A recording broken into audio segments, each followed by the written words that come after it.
تم آگ پیا۔ محل پر حملہ ہوا۔ ریمبو نے اسماعیل کے کہنے پر خضر کے محل پر حملہ کر دیا۔ محل کے محافظ راف، زریاب، انتیلا، امارہ تھے، یعنی اسماعیل نے خانہ جنگی کا اعلان کر دیا تھا۔ حملہ ور دونوں طرف ہی زوردار تھے۔ زریاب اور جعفر سرخ غار میں موجود تھے، جبکہ محل کے محافظ اپنی پوری طاقت سے دشمن کو دھول چٹا رہے تھے۔ ان میں سے کوئی بھی طاقت کے لحاظ سے کم نہیں تھا۔ سب کو قدرت کی طرف سے ملی ہوئی بے شمار طاقتیں تھیں۔ سبھی اپنی اپنی طاقتوں کو بروکار لا رہے تھے۔ اس جنگ میں جن، پریاں، دیووں سب اپنی سلطنت کو بچانے کے لیے اپنی طاقت آزما رہے تھے۔ ان میں سے کوئی نہیں چاہتا تھا کہ یہ سلطنت طلوات کے پجاریوں کے لیے ہو، اس لیے سب بڑھ چڑھ کر اس جنگ میں شریک ہوئے۔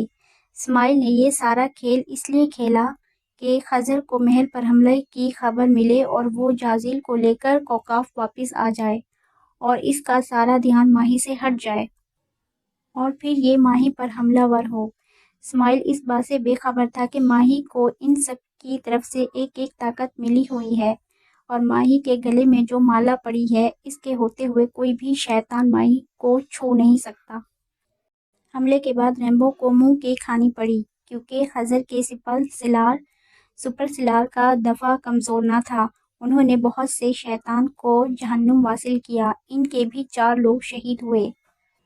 زیاب، راف، انتیلا، امارہ اور ان کے سبھی ساتھیوں نے ان کو مار بھگایا اور اپنی سلطنت کی حدود سے باہر پھینک دیا۔ ریمبو مشکل سے اپنی جان بچا کر بھاگا۔ اسے اسماعیل کی اس حکمت عملی پر بہت ہی غصہ تھا۔ وہ ابھی جنگ کے لیے پوری طرح تیار نہیں تھا۔ اسماعیل کے کہنے پر اس نے حملہ کیا، جو بری طرح سے ناکام ہوا اور بہت سے لوگ مارے گئے۔ وہ لوگ کبھی بھی خضر کی طاقت کا مقابلہ نہیں کر سکتے۔ اللہ تعالیٰ طاقت بھی انہی کو دیتا ہے جن کو اپنے رب پر کامل یقین ہوتا ہے، چاہے وہ انسان ہو یا جنات یا کوئی بھی اور مخلوق۔ شادی کے ہنگاموں میں ختم ہوئے تو سب اپنی نارمل لائف کی طرف آ گئے۔ بابا فیصل جمال صاحب کو مخاطب کیا، بولو بیٹا کیا بات ہے؟ بابا، سبھی کزنس آئے ہوئے ہیں اور ہم سب لوگ کہیں گھومنے پھرنے کا پروگرام بنا رہے ہیں، ہمیں آپ کی اجازت درکار ہے۔ جمال صاحب مسکرائے اور سبھی بچوں کی طرف دیکھا۔ آس بھری نگاہوں سے دیکھ رہے تھے۔ ٹھیک ہے بیٹا، کدھر جانا ہے؟ یار کتنے دن کا پروگرام ہے؟ بابا، بس ادھر سندھ میں ہی رہنا ہے اور 4-5 دن کا پروگرام ہے۔ تم سب لوگ یہ کیسے مینج کرو گے؟ ارے بابا آپ فکر نہ کریں، خضر اور ماہی کو بھی ساتھ لے جائیں گے اور دانیال لوگوں کا ڈرائیور فرید ہے۔ ویسے بھی لڑکیاں بھی ساتھ جا رہی ہیں، ہم اپنے کھانے پینے کا بندوبست کر کے جائیں گے، آپ بالکل بے فکر ہو جائیں۔ دیکھو بیٹا، لڑکیاں بھی تمہارے ساتھ ہیں، بی کیئرفل۔ ڈونٹ وری بابا، ہم آپ کو شکایت کا کوئی موقع نہیں دیں گے۔ ٹھیک ہے بیٹا، پھر انجوائے کرو۔ سبھی کے چہروں پر مسکراہٹ آ گئی۔ لڑکیوں نے تو باقاعدہ یاہو کے نعرے لگائے اور اپنے کمروں میں بھاگی اپنے سامان پیک کرنے کے لیے، کیونکہ کل صبح سویرے ان لوگوں نے نکلنا تھا۔ خضر، مجھے آپ سے کچھ بات کرنی ہے۔ ہاں بولو جازیل، کیا بات ہے جو کرنے کے لیے اجازت طلب کر رہے ہو اور پریشان ہو؟ خضر، جس دن ماہی بے ہوش تھی اور تم انجیکشن لینے بازار کے طرف گئے تھے، سب تمہاری غیر موجودگی میں فرید ماہی کے کمرے میں آیا تھا۔ وہ ماہی کو بہت ہی غصے سے دیکھ رہا تھا۔ اس نے ماہی کو کچھ کہنا چاہا تو میں نے اس پر حملہ کر دیا اور وہ زمین پر گرا۔ پھر نہ جانے کیوں ماہی کو غصے سے دیکھنے لگا اور وہاں سے چلا گیا۔ جازیل، تم یہ بات مجھے اب بتا رہے ہو؟ میں معذرت کرتا ہوں، کیونکہ اس وقت ماہی کی سچویشن ایسی تھی کہ میں تم سے کوئی بات نہیں کر سکا، لیکن میں ماہی کی حفاظت کے لیے ہر وقت اس کے ساتھ تھا۔ اب تم کیوں پریشان ہو گئے؟ وہ خضر، جازیل جانتے ہو اس دن زریاب بابا نے مجھے سے کیا بات کہی تھی؟ کہ اسماعیل انسانی دنیا میں آ چکا ہے، اس نے اپنی خوشبو کو حصار میں باندھ رکھا ہے، ہم اسے محسوس نہیں کر سکتے۔ اب مجھے پتہ نہیں کہ فرید انسانی ہی ہے یا اسماعیل ہے۔ تم اب ماہی کے ساتھ ساتھ رہنا، اگر اسماعیل اس گھر میں موجود ہے تو وہ ماہی پر دوبارہ حملہ ور ہوگا۔ ابھی وہ دونوں منہ گفتگو تھے کہ فیصل اور دانیال دروازے پر دستک دی۔ جازیل منظر عام سے غائب ہوا۔ خضر نے آگے بڑھ کر دروازہ کھولا، سامنے فیصل اور دانیال کو دیکھا۔ جی صاحب، کوئی کام تھا؟ ہاں خضر، تم اور ماہی اپنا سامان پیک کر لینا، کل صبح ہم سب نے یہاں سے نکلنا ہے گھومنے پھرنے کے لیے۔ جی ٹھیک ہے صاحب، میں ماہی کو بتا دوں گا، ٹھیک ہے؟ اسے بتا دینا اور اپنی ضروریات کا سامان بھی رکھ لینا، کیونکہ ہمیں 4-5 دن لگ جائیں گے۔ اور ان کے ڈرائیور فرید سے بھی بول دینا۔ خضر کو فرید کے نام پر غصہ تو بہت آیا۔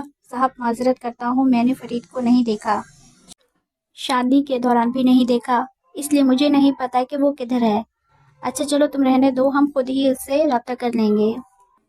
فیصل اور دانیال کے جانے کے بعد خضر فرید کے بارے میں سوچنے لگا۔ وہ یہاں سے جانے سے پہلے ایک بار ماہی کو لے کر زریعہ بابا کے پاس جانا چاہتا تھا، اس لیے اس نے دن میں سب کے سونے کے بعد کا فیصلہ کیا اور قدم ماہی کے کوارٹر کی جانب بڑھا دیے۔ السلام علیکم استاد محترم۔ خضر اور ماہی زریعہ کے پاس گئے۔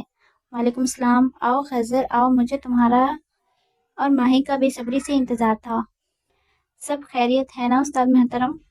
ہاں سب خیریت ہے۔ ریمبو نے اور اسماعیل نے محل پر حملہ کیا۔ جعفر تو میرے پاس ہے، پر میرے دوسرے بچوں نے اسے حملے کا منہ توڑ جواب دیا ہے۔ ہمارے 4 ساتھی شہید ہوئے ہیں اور میرے بچوں نے بہت سے دشمنوں کو جہنم واصل کیا ہے۔ خضر اور ماہی اب پریشان ہو گئے تھے۔ بیٹا پریشان نہ ہو، اس نے یہ حملہ اس وجہ سے کروایا ہے کہ تمہاری ساری توجہ ماہی سے ہٹ جائے اور وہ ماہی کو مار کر تمہیں اذیت میں ڈالے اور تم جلد بازی میں جازیل کو ماہی کی حفاظت سے ہٹا دو۔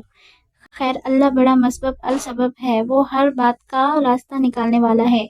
جہاں سبھی راستے بند ہوں، اسی کی ذات بند دروازوں کو کھول دیتی ہے۔ استاد محترم، میں اور ماہی کل گھر کے مالکوں کے ساتھ کچھ دنوں کے لیے گھر سے باہر جا رہے ہیں۔ میں ماہی کو آپ سے ملوانے لایا تھا۔ بہت اچھا کیا بیٹا، انسان کی روزی رزق اسے کہیں بھی لے جا سکتا ہے۔ انسان کی روزی رزق اسے کہیں بھی لے جا سکتا ہے۔ زمین پر چلنے پھرنے والے جتنے جاندار ہیں، سب کی روزیاں اللہ تعالیٰ پر ہے۔ وہی ان کے رہنے سہنے کی جگہ کو جانتا ہے اور یہ سونپے جانے کی جگہ کو بھی، سب کچھ واضح کتاب میں موجود ہے۔ جس جگہ آپ کی روزی لکھی ہے، وہ رزق آپ کو اس جگہ پر لے جاتا ہے۔ ہی بیٹا، انسان ہو یا جنات، زندگی ایک ہی بار ملتی ہے۔ یہ ہم پر مقصر ہے کہ ہم اس کو کس طرح گزارتے ہیں، اللہ کی یاد سے غافل ہو کر یا اس کی یاد کو اپنے دلوں میں زندہ رکھ کر۔ بیٹا ایک بات یاد رکھنا، ہر حصار وقتی ہوتا ہے، لیکن اللہ کی ذات کا حصار ہمیشہ قائم و دائم رہنے والا ہے۔ شیطان تمہارے سامنے کبھی بھی خوبصورت روپ میں نہیں آئے گا، وہ تمہارے ایمان پر وار کرے گا، تم کو ڈرائے گا، تم کو دھمکائے گا، تمہارے ساتھ ہر طرح سے چھل فریب کرے گا۔ اس کے فریب میں مت آنا۔ جب سمجھو کہ تمہاری سمجھ میں کچھ نہیں آ رہا تو اللہ کے پاک کلام سے مدد لینا، تمہیں وہ اللہ مایوس نہیں کرے گا۔ زندگی کب کہاں کس طرح کا موڑ لے آئے یہ کوئی نہیں جانتا، تقدیر کب کہاں کس جگہ لے جائے یہ بھی کوئی نہیں جانتا۔ ہم سب تقدیر کے بندھے ہوئے ہیں، اب دیکھو کہ ہمارا مالک ہمیں کس موڑ پر لے جاتا ہے۔ نہ جانے میرا علم مجھے یہ کیوں کہتا ہے کہ مشکل دور کا آغاز ہونے والا ہے۔ جو لوگ ایمان پر ڈٹ کر جان دیتے ہیں وہ شہید کہلاتے ہیں، اور شہید کے 70 درجات بلند ہیں۔ زریعہ نے ماہی کا ہاتھ اپنے ہاتھ میں لیا اور ان ستاروں کے چکر کو دیکھا جو یہ واضح بتا رہے تھے مشکل گھڑی آنے والی ہے۔ اب تم لوگ جاؤ، میں تم دونوں کو اللہ کی امان میں دیتا ہوں، اللہ تم دونوں کی حفاظت کرے۔ اللہ حافظ استاد محترم، اللہ حافظ میرے بچوں، اللہ حافظ۔